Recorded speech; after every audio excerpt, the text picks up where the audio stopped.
नमस्कार, वणक्कम, सत श्री अकाल। खुश तो है ना प्रभु? वो प्रभु जो प्रदीप नरवाल को बढ़िया खेलने के लिए, देखने के लिए जो लालायित हो रहे थे, जो मुझसे खिन्न हो रहे थे कि मैंने रिटायरमेंट की बात कैसे कर दी। पिछले वीडियो में जो मैंने छोटा सा एक सूत्र दिया था कि प्रदीप का इस्तेमाल कैसे किया जाए, मतलब उनके गुरु बहुत गुणी हैं, लेकिन तकरीबन वही चीज हमने मैट पे होती देखी, उसकी चर्चा करूंगा। आज प्रदीप नरवाल डर्बी है भाई, प्रदीप अपनी पूर्व टीम के खिलाफ आज खेलने वाले हैं, उसकी बात करूंगा। पुनेरी पलटन को अब जीत की तलाश है, उसकी चर्चा करूंगा। और कल हरियाणा ने क्या कर दिया उसकी भी चर्चा करूंगा। सवाल का जिन्होंने सही उत्तर दिया उनके नाम बताऊंगा, एक और सवाल पूछूंगा, और जैंग कुन ली की बड़ी प्यारी, बड़ी प्रेरणादायक कहानी सुनाऊंगा। तो स्वागत आप सबका सुनील के सूत्र में।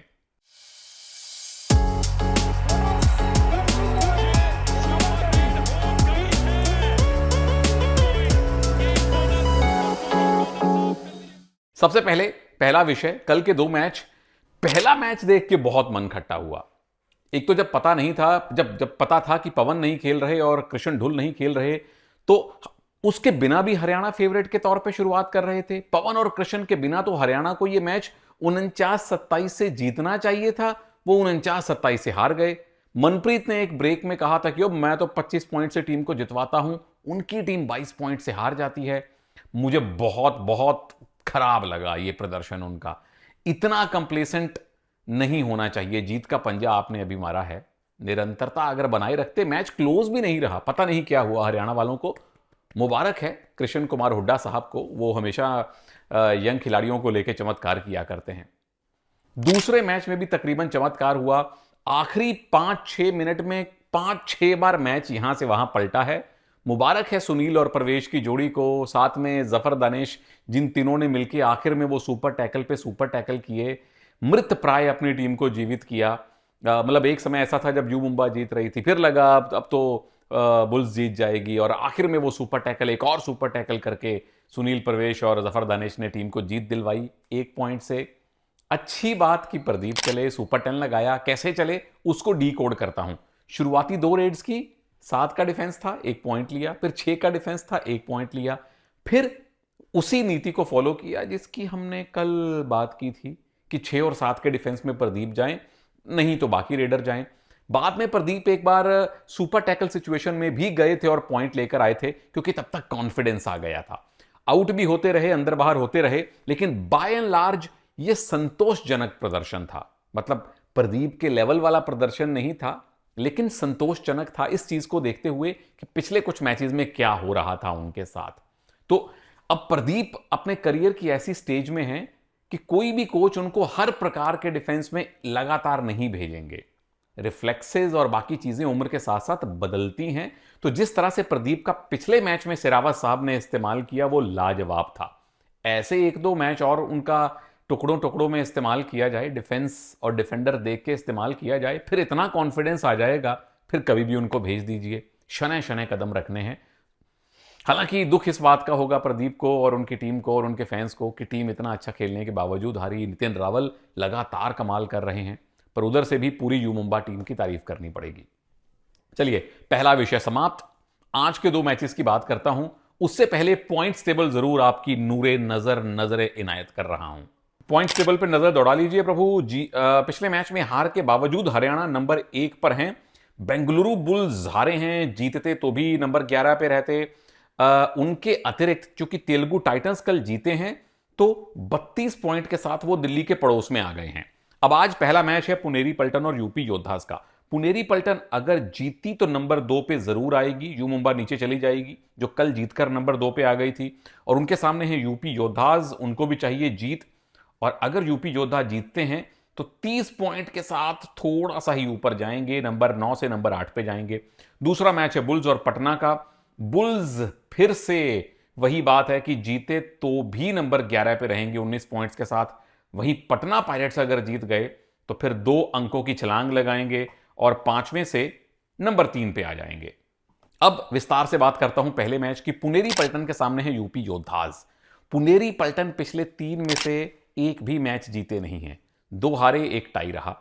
10 में से 5 मैच टोटल आप जीते हैं, 3 हारे हैं, 2 टाई आपके रहे हैं। पिछला मैच आप जयपुर पिंक पैंथर से 30-28 हारे थे। क्लोज मैचेस काफी खेल रही है टीम, 2 टाई भी रहे हैं जो क्लोज ही हैं। यूपी योद्धाज लगातार 4 मैच हारने के बाद अंततोगत्वा जीते। तेलुगु टाइटंस को आपने 40-34 हराया, तो उसके लिए वेल डन। टोटल 9 में से 4 मैच जीते हैं, 5 हारे हैं। मैच की कहानियां क्या है? नंबर 1, अब दोनों टीम्स ऐसी स्थिति में आ गई हैं कि आपको मोमेंटम चाहिए।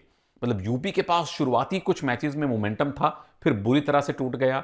पुनेरी पलटन का मोमेंटम बुरी तरह से नहीं टूटा, लेकिन हल्का सा झटका जरूर लगा है।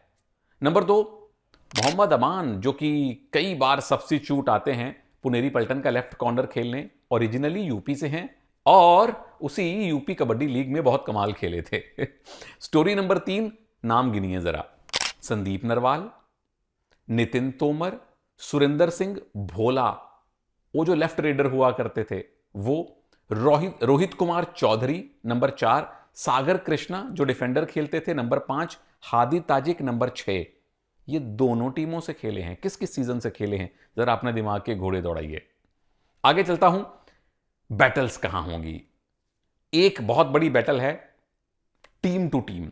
एक वो टीम है यूपी योद्धास जो एवरेज रेड पॉइंट्स में नंबर 3 पे है, तकरीबन 20.5 एवरेज रेड पॉइंट इसकी टीम के हैं। बनाम पुनेरी पलटन जो एवरेज टैकल पॉइंट लेने के मामले में नंबर 2 पे है, तकरीबन 13.25 टैकल पॉइंट ये टीम हर मैच में लेती है। तो बढ़िया रेडिंग बनाम बढ़िया डिफेंस का मुकाबला है।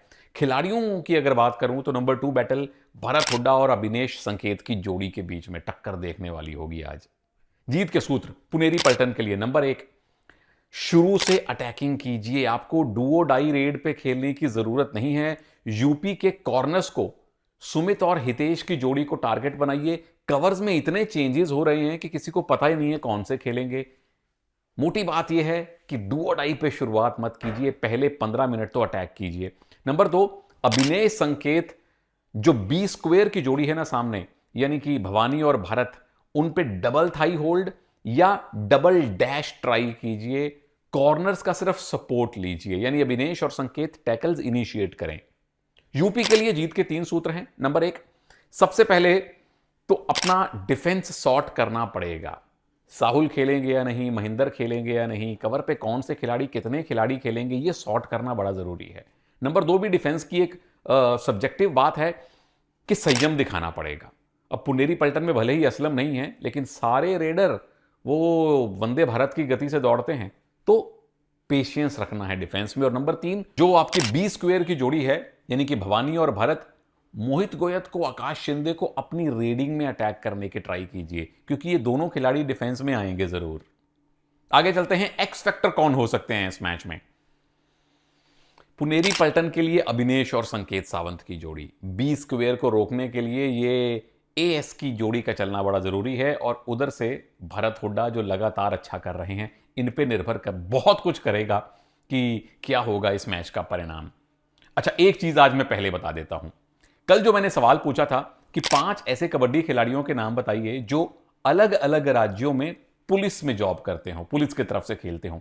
कई मित्रों ने संदीप नरवाल का नाम लिया, वो पुलिस में नहीं है। कईयों ने दीपक हुड्डा का नाम लिया, वो पुलिस में फिलहाल तो नहीं है क्योंकि अभी चुनाव लड़े हैं, चुनाव लड़ने से पहले नौकरी छोड़नी पड़ती है।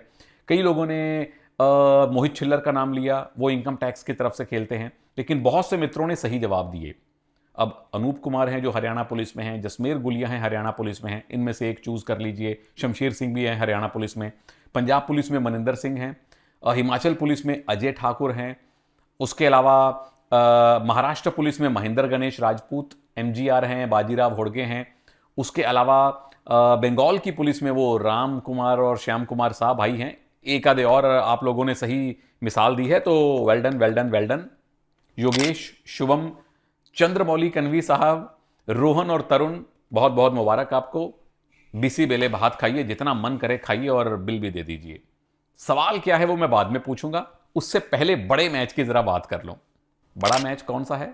प्रदीप नरवाल डर्बी है प्रभु। बेंगलुरु बुल्स के सामने पटना पायरेट्स हैं। वो बुल्स जो अब लगातार 4 मैच दोबारा से हार चुके हैं, वो बुल्स जो 11 में से 2 ही मैच जीते हैं। अभी कल वो जिसकी चर्चा की जीतता हुआ मैच वो हार गए।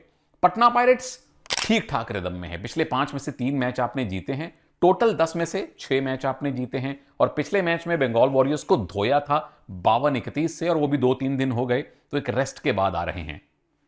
कहानियां नंबर 1 पहले ही मैंने बता दी, ये प्रदीप नरवाल डर्बी है भाई। बुल्स के साथ प्रदीप ने करियर शुरू किया था सीजन 2 में, छोटी सी झलकी उनकी दिखी थी, और पटना के साथ वो लेजेंड बन गए। अब फिर बुल्स की जर्सी में हैं और पटना के विरुद्ध खेल रहे हैं। स्टोरी नंबर 2, ये सीजन 1 के 3rd प्लेस मैच का रिपीट है। सीजन 1 में जब प्रदीप नरवाल हुआ नहीं करते थे, अजय ठाकुर मंजीत छिल्लर की जोड़ी खेलती थी यहां बेंगलुरु बुल्स में, और राकेश कुमार संदीप नरवाल इत्यादि खेला करते थे पटना पायरेट्स के लिए। उस मैच में 3rd प्लेस मैच में बुल्स ने पटना पायरेट्स को हराया था। किसने देखा था? हाथ खड़ा करो। मैंने देखा था, कमेंट्री बॉक्स में बैठ के देखा था। कहानी नंबर 3, नोट कीजिए नाम, Pradeep Narwal, Anna Chiralathan, Rajesh Mondal do or die specialist, Rohit Kumar Akki, उसके अलावा कुलदीप सिंह वो जो राइट कॉर्नर खेलते थे और लेफ्ट से रेड करते थे, पटना के पूर्व कैप्टन रहे हैं, सोमवीर शेखर वो जो दोनों टीमों से खेले हैं निजामपुर वाले, उसके अलावा दीपक नरवाल शुरुआती सीजन में पटना में खेलते थे, मोनू संधू, ये तमाम खिलाड़ी दोनों टीमों से खेले हैं। बड़ा रिच इतिहास है दोनों टीम्स का। अगले मजमून पे आइए, लड़ाई कहां होगी, बैटल क्या है। नंबर 1, सबसे ज्यादा एवरेज रेड पॉइंट लेने वाली टीम पटना पायरेट्स, तकरीबन 22 रेड पॉइंट पर मैच ले रही है, और उनके सामने वो टीम है जो सबसे ज्यादा डुओ डाई रेड पॉइंट लेती है। कल के मैच में भी डुओ डाई रेड में कुछ पॉइंट मिले हैं बेंगलुरु बुल्स को। आगे चलते हैं जीत के सूत्रों पे। बुल्स की सबसे पहले बात करता हूं। जो टीम कॉम्बिनेशन कल खिलाया गया, मुझे लगता है कि एक चेंज किया जा सकता है, अक्षित को अंदर लाया जा सकता है अजिंक्य पवार के स्थान पे।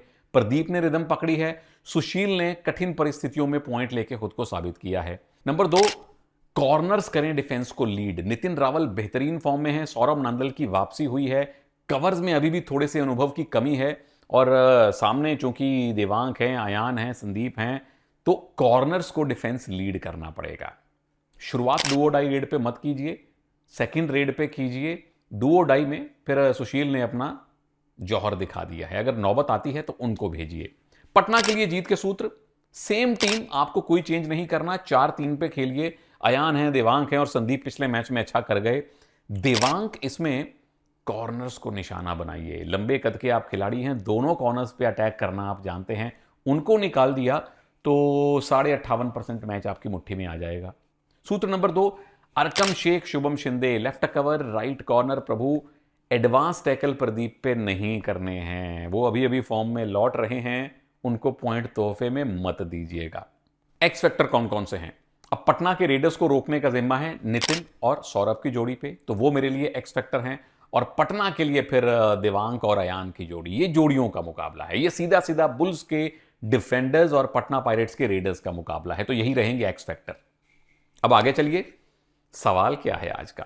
सवाल यह है, अब चूंकि पटना की टीम आज खेल रही है और बुल्स भी खेल रही है, सीजन 1 में जो पटना पायरेट्स की टीम खेली थी उसके कुछ सदस्यों का बुल्स के साथ, कोच साहब के साथ एक बड़ा प्यारा सा रिश्ता है। एक कड़ी बनती है जिसमें 3 शख्स आ जाएंगे, वो तीनों शख्स आपको पटना की सीजन 1 टीम में मिलेंगे और बेंगलुरु बुल्स में मिलेंगे। वो कड़ी को जरा पूरा कीजिए, बहुत स्वादिष्ट कड़ी है ये, मतलब कड़ी बड़ी अच्छी है। अब आखिरी मजमून पे आता हूं, कहानी सुनाता हूं, और कहानी के नायक हैं वो खिलाड़ी जो प्रो कबड्डी के पहले विदेशी सुपरस्टार बने थे। नाम है जैंग कुन ली, कोरिया से आते हैं, वो देश जहां कबड्डी कुछ बहुत प्रबल, बहुत प्रखर खेल नहीं था। अब जैंग कुन ली जब यूनिवर्सिटी में पढ़ते थे तो वही मार्शल आर्ट सीखा करते थे, सॉकर में उनका इंटरेस्ट था, कुछ और रोइंग में उनका इंटरेस्ट था, लेकिन पिताजी की दोनों किडनीज खराब थी, काफ़ी खर्चा हो जाता था, तो सॉकर यानी फुटबॉल अफोर्ड नहीं कर पाते थे। फिर भारत के कुछ कोचेज साई के अनुरोध पे और कबड्डी फेडरेशन के अनुरोध पे वहाँ कोरिया में जाने लगे।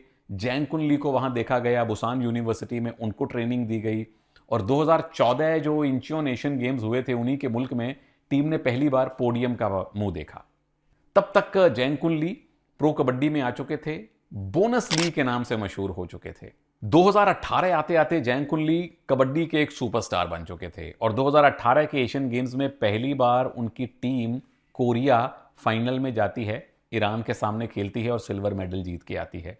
फिर बीच में एक ऐसा दौर आया जो कोविड का दौर शुरू हुआ था 2020-21 के आसपास। तब तक जैंग कुनली की फॉर्म भी डिप की और कोविड के चलते, चूंकि कोरिया में काफी प्रकोप था, भारत में भी था, 2-3 सीजन वो भारत नहीं आए, उन्होंने ऑक्शन में अपना नाम तक नहीं दिया और कोविड में 2-3 साल बड़े मुश्किल से उन्होंने बिताए। डिलीवरी बॉय के तौर पे चीज़ें डिलीवर करने का उन्होंने काम किया, जिम ट्रेनर के तौर पे काम किया, इस तरह की छोटे मोटे काम किए।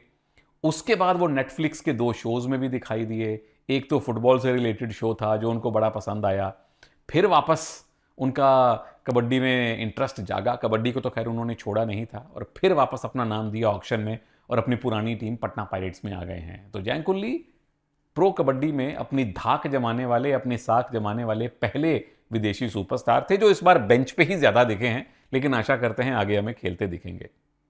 आप लोगों की क्या आशा है प्रभु लोग? आज कितने पॉइंट्स ले रहे हैं प्रदीप नरवाल? नीचे कमेंट्स में बताइएगा। मिलूंगा आपसे जल्दी अगले वीडियो में। नमस्कार, जय हिंद।